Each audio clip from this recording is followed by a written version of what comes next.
Starting a turn, there are basically three things you can do with on your turn. The first thing is you can choose to draw a card from the deck. You can draw one card, and there are two kinds of cards. There's an event card and there are action cards. You don't know what you're going to get until you actually draw it.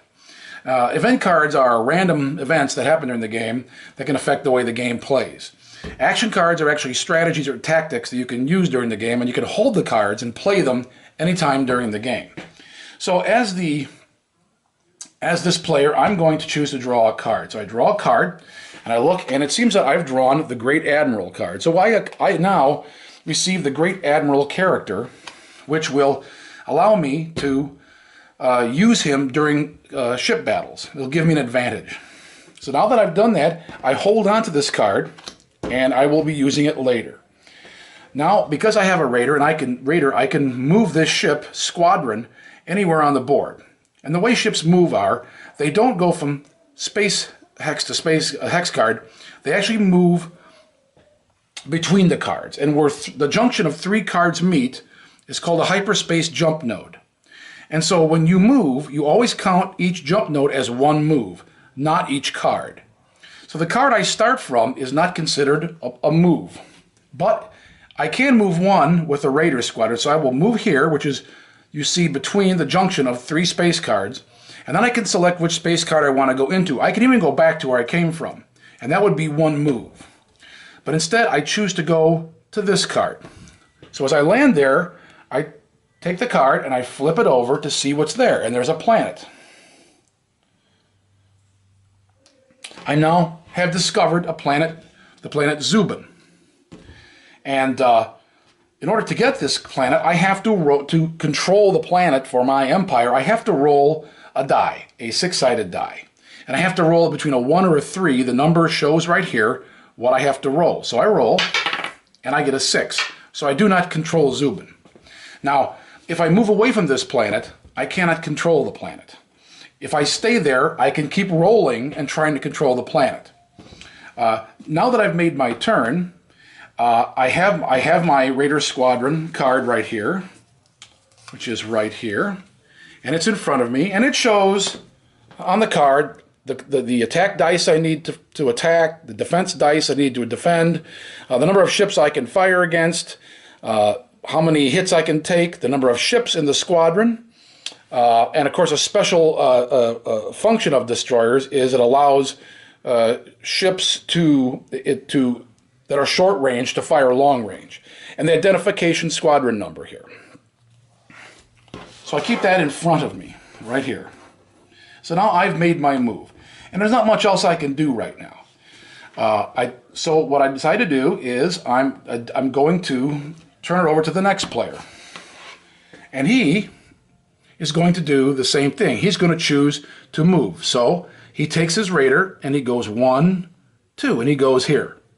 He turns the card over, and he has a planet as well called Kaitos. He also decides to try to control the planet, so he rolls a 6-sided die. He goes a 6 as well. He does not control the planet because he needed a 1 through a 5 in order to do that. Now, what happens is in this game is you acquire raise resources to build and buy more ships by controlling planets that have resources. Each planet has two types of resources, one of two types, or sometimes both. One is a resource and one is a colony. And if you look at the card, you can see right here that Kaitos has a colony and a resource.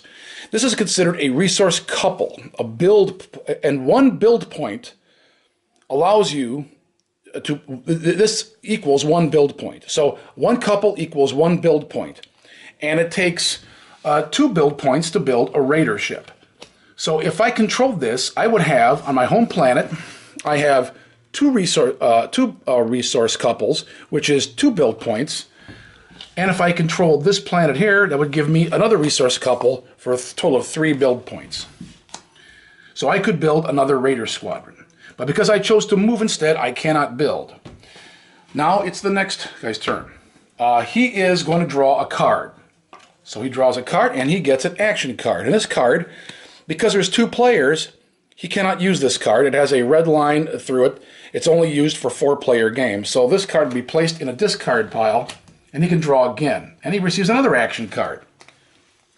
And this one he can actually use. It allows him to sabotage ships during the game. So he sets this aside as well. Now what he's going to do is, instead of moving this turn, he's going to do some research.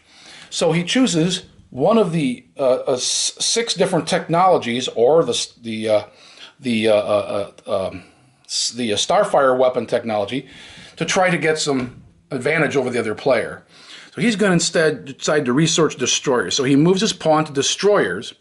So now next turn he will be able to build destroyers if he has enough build points. But he has the technology to do it.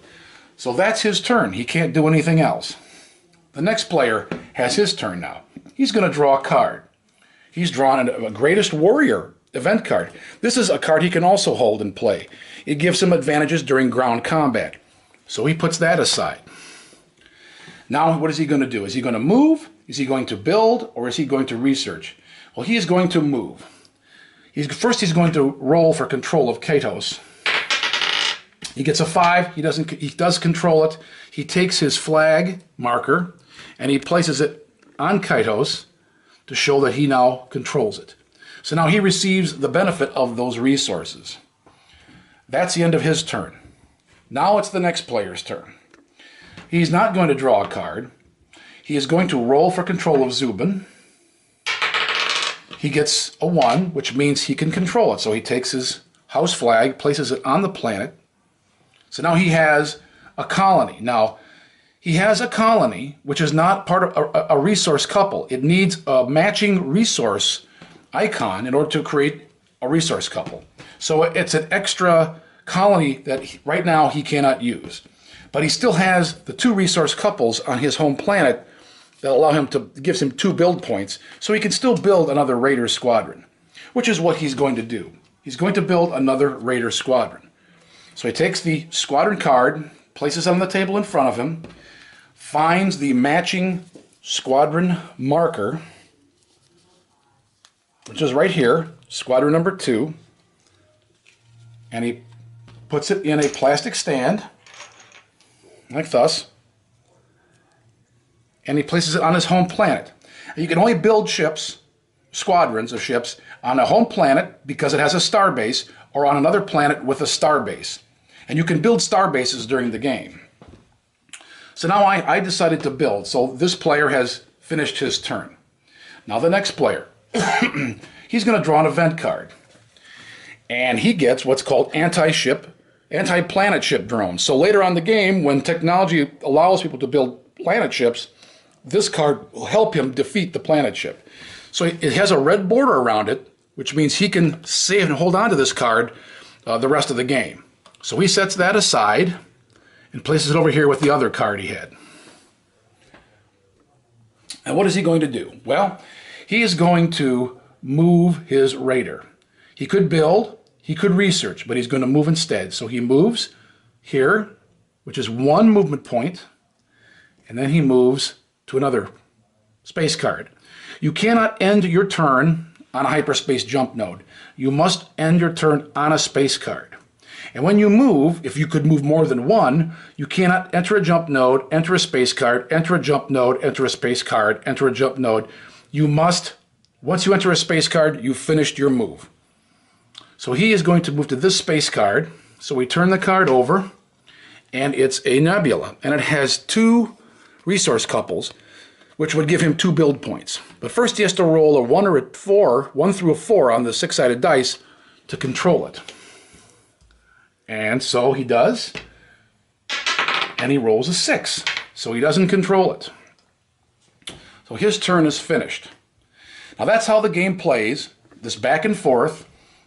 Turns are very short, and there are up to 3 things a player can do in his turn other than drawing a card.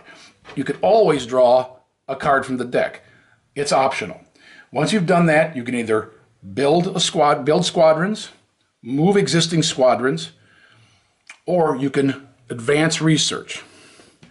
And each research ability gives you new technologies to use, particularly in combat.